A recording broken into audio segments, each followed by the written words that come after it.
Everyone wants to leave a legacy of positivity in the world around them. Whether you are a CEO of a Fortune 500 company, a nonprofit executive director, or even a soon-to-be entrepreneur, one fact is always true. The easiest and most effective way to catalyze change in the world around you is through commerce and through business. But how do you do it? You've come to the right place. Welcome to the Changemakers Collective, a place where people can come and get educated and encouraged and empowered to be the impact agent in the world around them. Brought to you by Silverback Ventures, Steph Thomas and Scott Woods have over 50 years combined experience helping companies and owners amplify the voice and multiply the impact of purpose-driven businesses. Join us each week as we discuss what it means to live a life of purpose on purpose.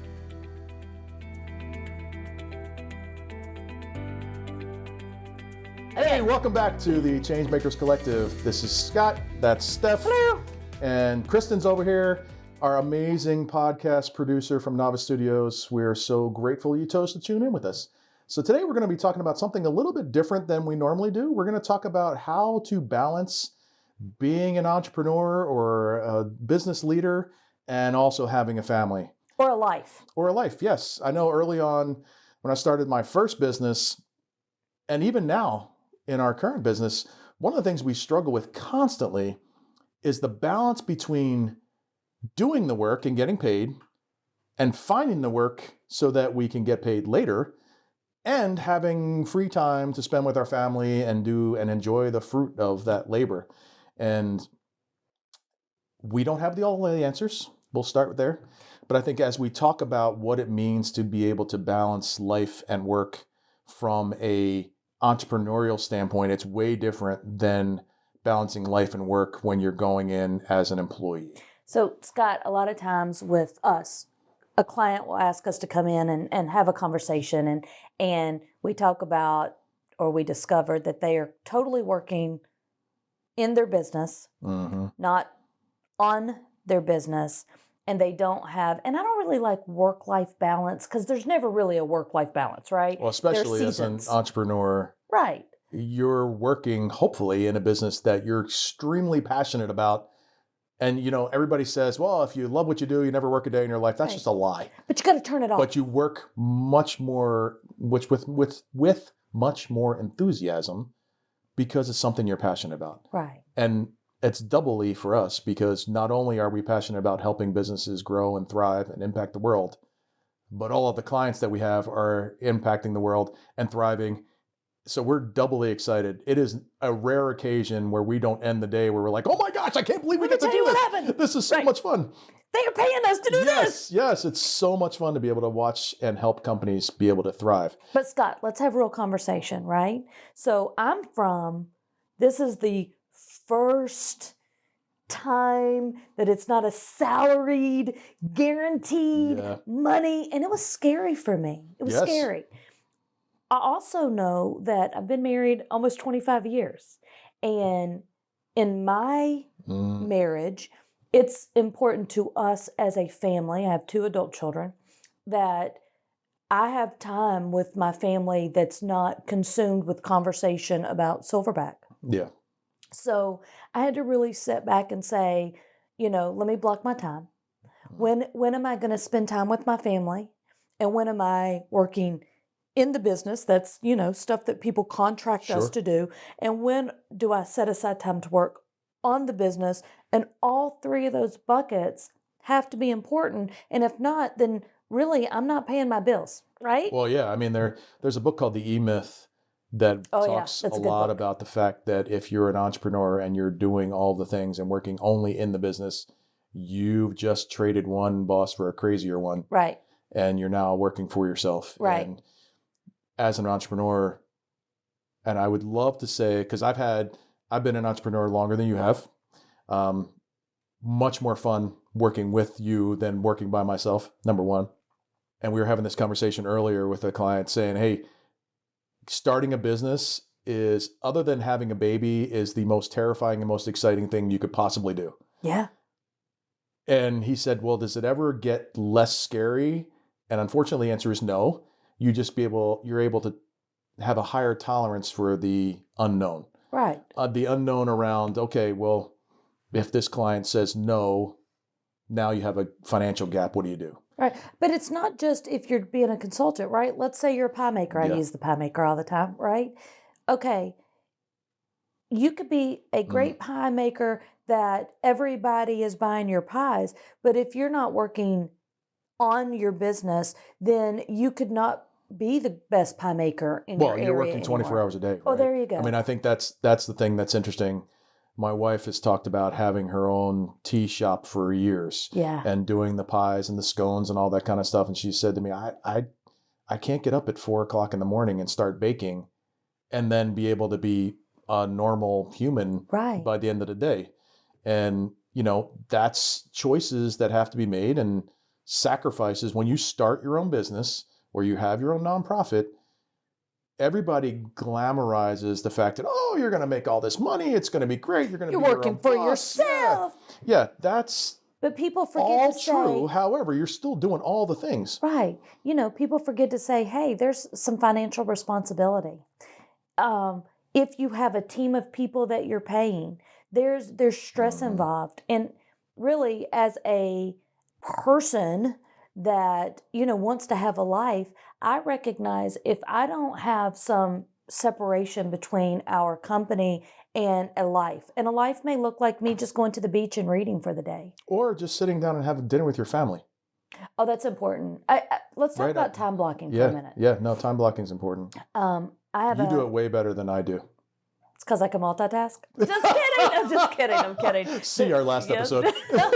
So I have a client, and I was coaching them a little bit on, hey, you can't work till 12 o'clock at night, every night, because that's how marriages fall apart. That's how children say, well, I had a great family and they provided for me well, but man, I really didn't know my XYZ parent. Right. Because they're in the home, but they're working.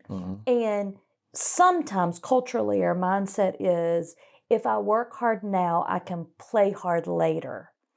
But if you don't build in time, if you don't time block and say, from this time to this time, I'm working on my business. From this time to this time, I'm working in my business. And after this, I'm all about me. That may be. Yeah, you have to have some free time. Yeah. How many times have you read in the paper or seen online somewhere where somebody was this crazy business person and made all this money and just dropped dead? Yeah. We're not. Your health is a thing. We're not guaranteed our next breath, and there has to be a healthy balance between planning for the future. Those of you who have watched this podcast for a while know I am all about strategic planning for the future, but that strategic planning at its core gets down to, what am I doing today? What am I doing tomorrow? And every day is a new day to do something today, right? The glamorization of, okay, I'm only going to work 10 hours a week and I'm going to make $10 zillion. It's just not real, right? I have to choose today to work on the business in addition to working in the business. And I have to make that choice every day. And it's the same thing about having the balance. I have to make the choice of being present. That's why I'm so crazy about the multitasking thing. Like, if I'm sitting down with my wife and kids, I am not checking my phone. I want to be there with them.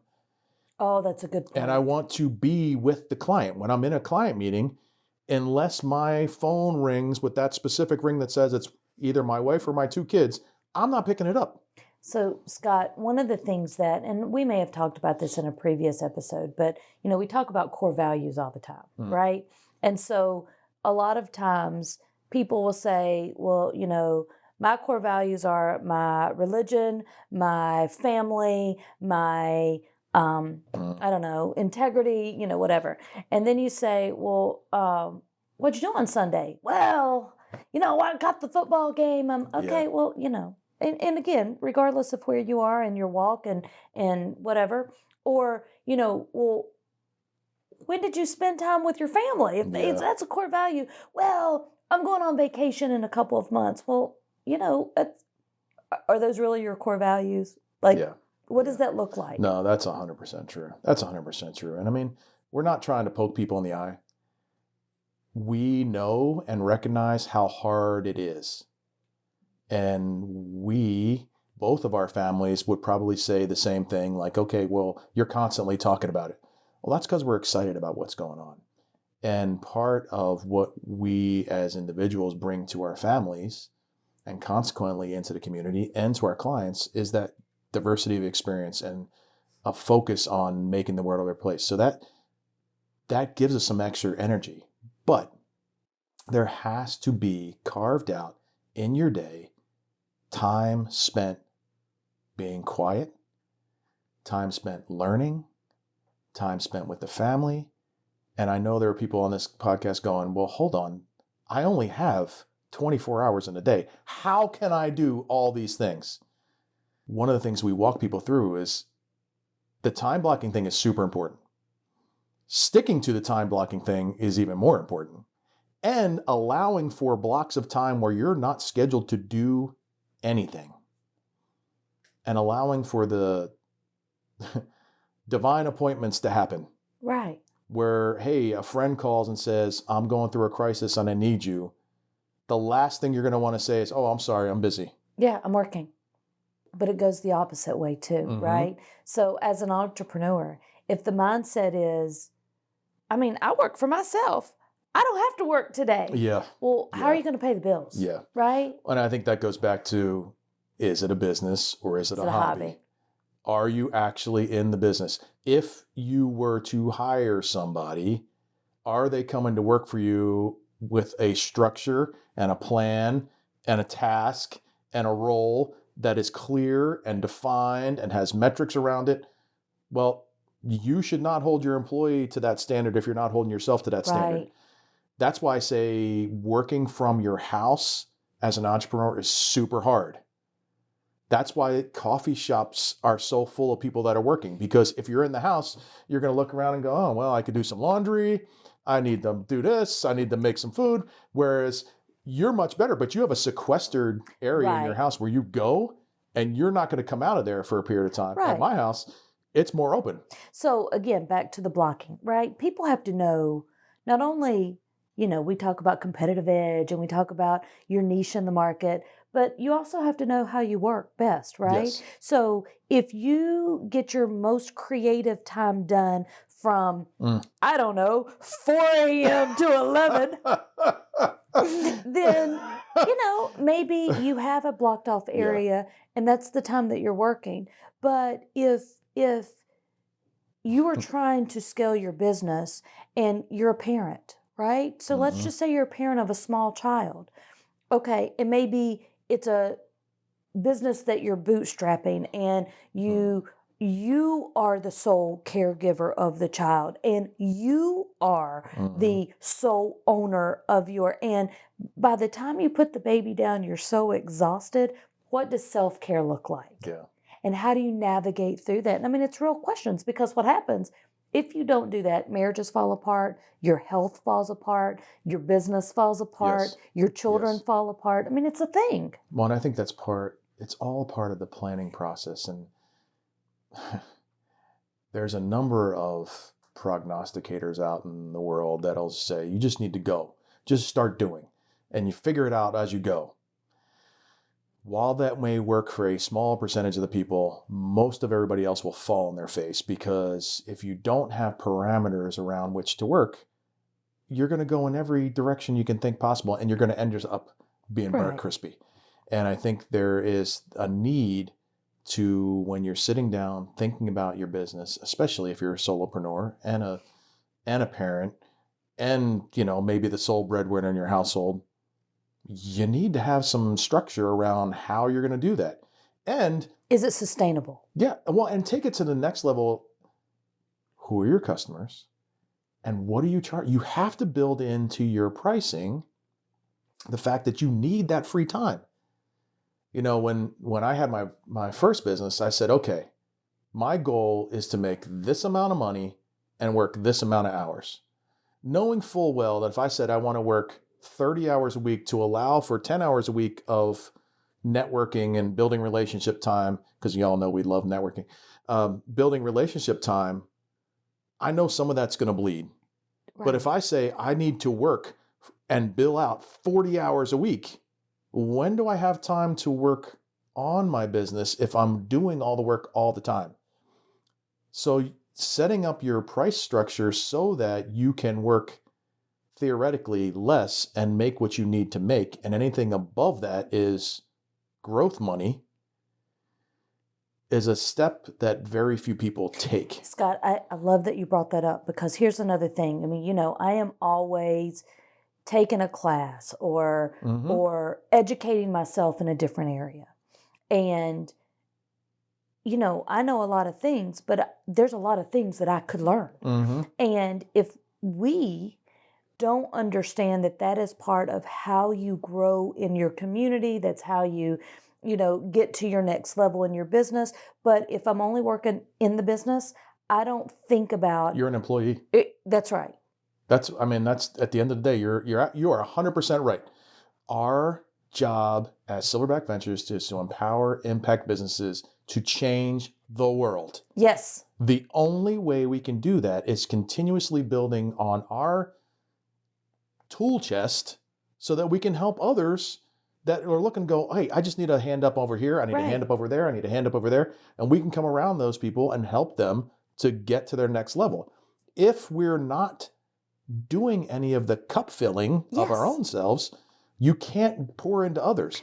If you're doing that as an individual, you can't pour into your clients. You're going to give your clients poor service if you're always burnt crispy, always. I have a mentor, and everybody should have a mentor, right? I have a mentor who... Did you have a mentor before now? Because most people, I never had a mentor when I was in college or after college. I didn't even know what that was. I didn't have... Okay, well, so I was somewhere and someone said... Yeah, you need to have a mentor. And I'm like, yeah, that's kind of like you need to have a consultant, right? Yeah, I was like, I don't know what that is. What are they going to do for me? And they said, this individual said, hey, listen, somebody that's already successful in the area, maybe not but they are successful, then you should sit down and listen to them.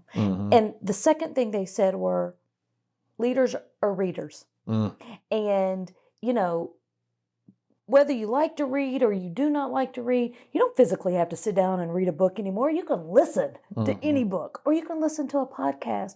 But yeah, I think I didn't know what a mentor was until someone suggested it. And yeah, now I think mentors are important. That's for me. Again, if we're talking about the balance thing, right? And we constantly talk about force multipliers. How do you do more with less? Right. In the nonprofit world, the only way to get ahead is to do more with less. Do more with less. We do more with less. Because you have less. We have a whole thought process and another podcast about how nonprofits should actually be more revenue focused than cost focused, but that's for a different time.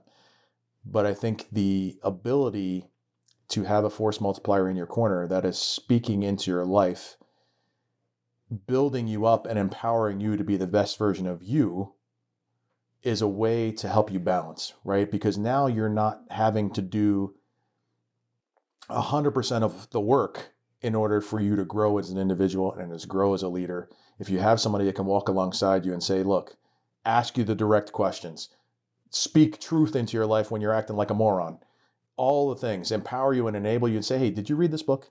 It was really impactful for me. This is why. I would love for you. And I know you don't have a lot of time, so let me give you the highlights. Right. So again, back to how do you balance that, and how do you have, some work, some life, some scale. Fun. Right, fun. So I was at I think conferences are great as long as when you leave the conference, you are putting things into action. But I was at a conference, and the people around the table were billion-dollar businesses. And they had another layer of million people that were annually, year over year, profiting $1 million, not billing. Right. And one of the people that I was with said, hey, I'd like for you to sit down and have a conversation. And although rude, it was brilliant. The person said, until you make $1 million, I'm not the right person for you. And I thought, ouch, right? But you should be at the table with people that are making a billion, a million, because at 100,000 or 50,000 or 10,000, wherever you are, there's somebody that's doing a little bit better, and they probably walked along that. And one of the other things that they said was, how much time do you spend with your family? Because that's where we would need to start. And I thought, yeah. That's a real thing. Because if you're a healthy human, you're going to have a healthy business. Right. But if you're an unhealthy human, there's no chance you're going to have a healthy business. No, you're going to be frazzled. Right. I mean, and we work to live, not live to work. Oh, say that again. Even if we work to live, not live to work. Even if we're working in impact businesses, at the end of the day, you strip all of that away, you're left with you and your family. Right. And if you're not taking care of your family and your health, and the health is not just physical, health is emotional and spiritual and psychological. If you're not doing those things, you can't be the best version of yourself for your team. And your team then can't be the best version of yourself for the community. And the community doesn't have the impact. You are doing a disservice to everybody if you're not taking care of yourself and your family and then your business. Those are the priorities first. I think... and there's going to be a pile of people who are going to say, well, if I take care of my business, then I can take care of my family because I need the money. That's not right. That's backward. If you have $1 zillion, you're constantly going to be going, oh, if I had $1,000,000,001, I could take care of them better. Right. But if you're taking care of your family, then this number, I was amazed. This may be a disservice. I was amazed when I started my first business with a catalytic event where, I was asked to commit a crime, and when I didn't, they just fired me. Right. So I said, all right, well, I can start this business. I'm not making any money anyway, so who cares? Right. They're not paying me. Yeah, I'm not getting paid anyway, so I might as well not get paid doing something I love. There is a moment where you come back and you go, I can't not take care of my own family, because if I don't, the money doesn't matter. And where I was going with that is, I was amazed at how much less we could make and still maintain our lifestyle. Sounds weird saying it that way, but our lifestyle of how we lived every single day. Right. I had this number in my mind, like, okay, well, if I don't make this number, then we're going to be poor and, I'd be on the streets. Well, I realized that number was probably 20, 30, 40% less because we didn't live an extravagant lifestyle. Well, Scott, and financial literacy is a real thing, right? So if you make $10,000 a year, then you're going to spend $10,000, whether you are saving some of it, blowing some of it, whatever that looks like. And so, to your point, where can I scale back so I can live my life the way I want to live it while... How much is enough? Right. That's where it gets exciting. And one of the reasons we started Silverback Ventures is we wanted to work with business owners that said, I've got a number in mind that's enough, and everything other than that, we're going to pour into the community. Mm-hmm. We've all worked with people that said enough is never enough, and I just want to make more and more and more and more and more and more and more and more and more. Right. Well, okay, you can only drive one car at a time. Right. You can only live in one house at a time. Right. Yeah, would I love to have a beach house? Sure. Yeah, absolutely. But you can only live one place at a time. And I think that's where understanding to go back to your original statement, if we're talking about balance, understanding what's important to you. Right. Because it looks building different. from a foundation of what's important to you. I grew up where we had government cheese and crackers delivered to the house because we went through a period of time we didn't have any money. It was very important to me to have financial stability. Well, when we started the business and having that stability just kind of go away, that was super scary. Right. But we were able to walk in that knowing that we had a solid foundation in our family, that we were going to work on it together, that we were going to not overspend and understand where all of our time and money was being spent. It just made that transition easier. And is it still scary when clients are ebbing and flowing? 100% yes. But if your core values are your core values and you're living them out every day and you know where you want to go, it makes the step of faith, which is what it is, right, a lot easier to take because you know you have a foundation which you can land on. And if it all goes away, I'm still going home to a wife who loves me and 2 kids who are happy and healthy, I can always start from someplace else. So, as we live a life of purpose on purpose, we have to balance our lives. Find your balance.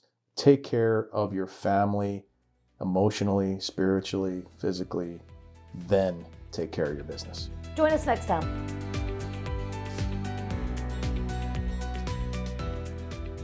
Thank you for listening to the Changemakers Collective. If you've enjoyed this episode, please help us grow our community by leaving us a review on Apple Podcasts or rating us on Spotify.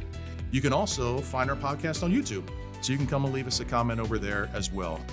If you want support growing your business and scaling your vision, visit us at silverbackventures.org or connect with us on LinkedIn. Thanks again, and we'll see you on our next episode.